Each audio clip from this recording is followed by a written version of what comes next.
मुलांची आवडती मॅगी ही अगदी आपण निराळ्या पद्धतीने बनवणार आहोत। त्याच्यासाठी मी 2 हे मॅगीचे छोटे पॅकेट घेतले आहेत आणि 2 अंडी घेतली।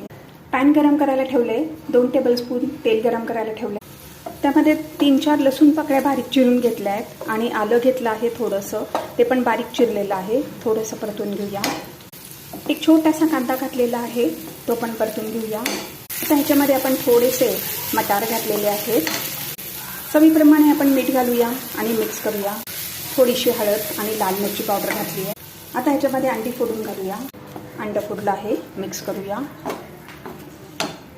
सगळं मिक्स केलं आहे। आता ह्याच्यामध्ये मॅगी घालूया।